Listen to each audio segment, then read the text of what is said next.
Back there. Trying to make myself seen and heard. Good morning, my lady. Morning. I'm Aswini Weeraratne. I appear on behalf of Cymru Covid Bereaved Families for Justice. You have our written submissions on which we rely this morning, and I'd like to address 4 points in addition. Firstly, on Section 21 notices, we note that a Section 21 notice has been served on the Welsh Government Health and Social Services Group. Non-compliance and lateness have been ongoing issues throughout this inquiry and on previous modules as well with the Welsh Government.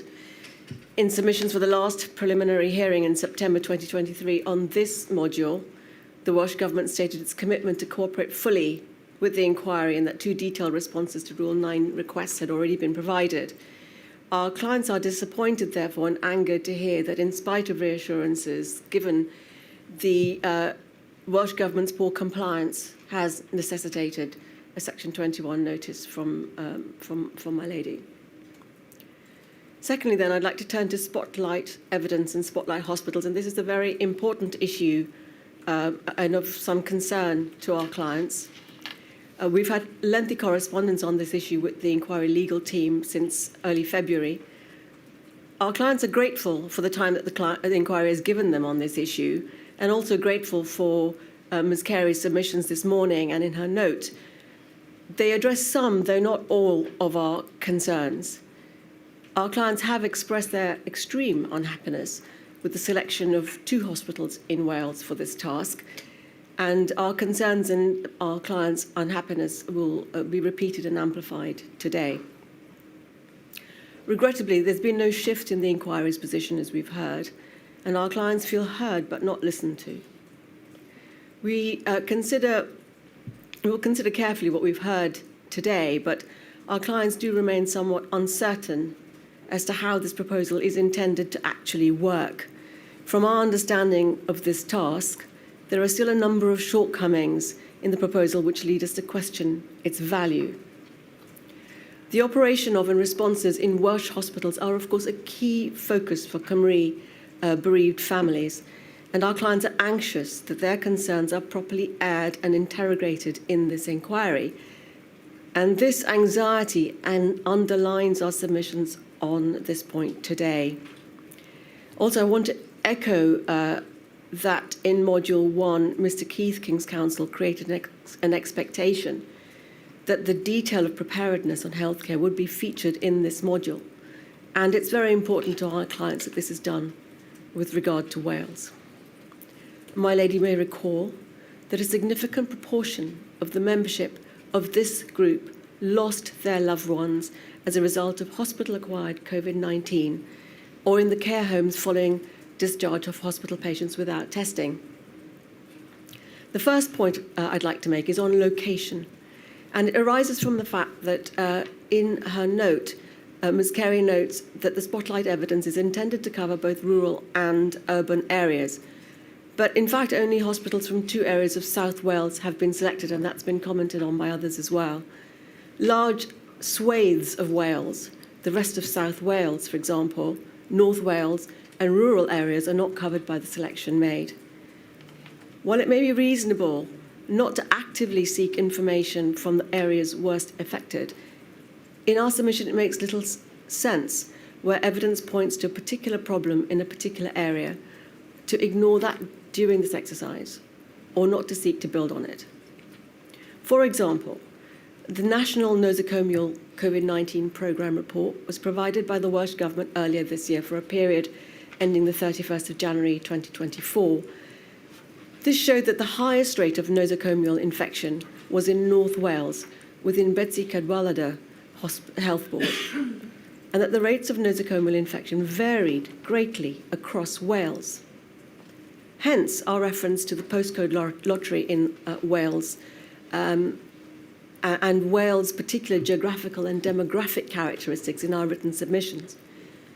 Failure to consider this variance in our submission not only limits the voice of those bereaved in other areas of Wales, but also leaves a gap in understanding of the UK-wide issues, which we now understand is what this evidence is directed at.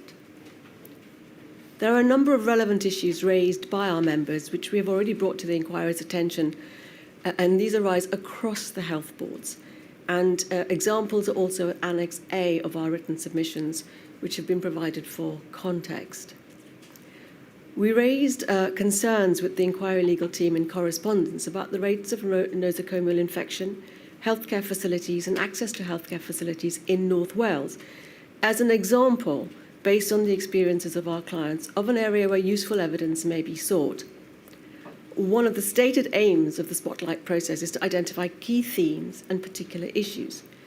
We would question again whether 2 hospitals from South Wales can adequately identify the key themes and issues of the whole country, in which different regions had different demands placed on them. So the point we make is that each health board faced unique challenges and responded differently to common challenges, so that key themes in Wales need broader scrutiny. Understanding the range of issues within Wales is surely critical and crucial to add to the inquiry's understanding of UK-wide issues. Looking at the rationale and criteria applied as set out in Council's note, at paragraph 9 it stated that the purpose, quotes, was to obtain evidence of the impact of national decision-making and leadership upon those operating within healthcare systems, including how hospitals responded on the ground to the pandemic. We agree it's a laudable and proper aim, and we focus in particular on the words "on the ground," because we struggle to see how these aims are in fact satisfied by evidence from a chief medical officer, a point that's already been made. But if I may, we also say that this will be inevitably at too high a level to be useful, and in our submission will be unlikely to convey a true and vivid sense of what it was like to battle with the pandemic on a daily basis in the wards of the chosen hospitals, whether in Wales or elsewhere. And from the topic list in paragraph 13 of Council's note, at little a, for example, on staff shortages, is it not relevant also to hear from staff on the ground how staff shortages impacted on their work within those hospitals? Would that not provide a more rounded picture of any problems? This will again, we submit, bring to life, and this is important, for the public, the inquiry and CPs, what it was actually like for frontline staff at the chosen hospital, a crucial level of understanding in our submission for the crafting of meaningful recommendations. At paragraph 9, Council's note states that Spotlight evidence is not the only way by which Module 3 will examine the impact of the pandemic on those working and being treated in hospitals. Whilst that was not elaborated on in the note, we did hear this morning that impact evidence requested from CPs and the accounts in the Every Story Matters process will be used in this regard. The questions in our submission that still arise are how will it fit with and make sense of the Spotlight evidence? Will core participants be given an opportunity to respond to that evidence?